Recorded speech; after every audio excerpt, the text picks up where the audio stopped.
কিছুদিন আগে বর্তমান সরকার বিভিন্ন জিনিসের উপর ভ্যাট আরোপ করেছে অনেক বেশি, যার কারণে দ্রব্যমূল্য অনেক বেড়ে গেছে। মানুষ বর্তমান সরকার শুধু সংস্কার সংস্কার করছে, সংস্কার করতে গিয়ে আমাদের খাদ্যদ্রব্যের মতো মৌলিক চাহিদা পূরণের কথা ভুলে যাচ্ছে। আমাদের প্রথম দাবি হচ্ছে সাধারণ মানুষ যাতে যুবদের খাবার খেয়ে বেঁচে থাকতে পারে, সেই দ্রব্যমূল্য যেন আমাদের দ্রব্যমূল্য যেন কমে, দ্রব্যমূল্য যেন সাধারণ মানুষের নাগালের ভিতরে আসে। আরেকটি বিষয়, সেটি হচ্ছে আইন শৃঙ্খলা পরিস্থিতির অবনতি।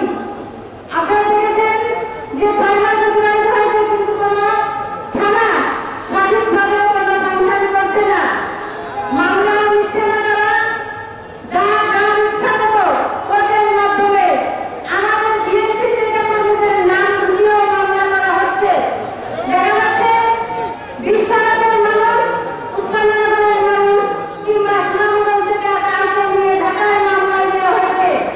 তারা বিএনপি করে, কিন্তু আওয়ামী লীগের মামলায় তাদেরকে ঢুকানো হয়েছে। এই যে একটি অস্থিরতা, এবং শুধুমাত্র পুলিশ প্রশাসন নয়, সাধারণ প্রশাসনেও স্থবিরতা, সেই স্থবিরতা কাটাতে হবে, সেটাই আমাদের প্রত্যাশা।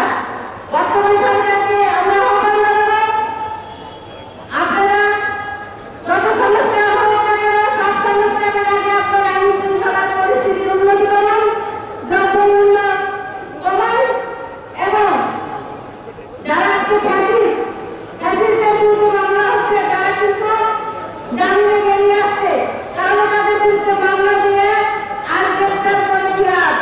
অনেকে আবার ঘুরে বেড়াচ্ছে, তাদেরকে গ্রেপ্তার করা হচ্ছে না। সুতরাং এই যে পূর্বের যে ফ্যাসিস্ট, তারা বিভিন্ন প্রশাসনের বিভিন্ন জায়গায় ঢুকে বসে আছে, এখন পর্যন্ত তারাই কিন্তু তাদের কারণে আজকে এই প্রশাসনের স্থবিরতা। সুতরাং এই শিক্ষার মধ্য দিয়ে অবশ্যই প্রশাসনকে ঢেলে সাজাতে হবে।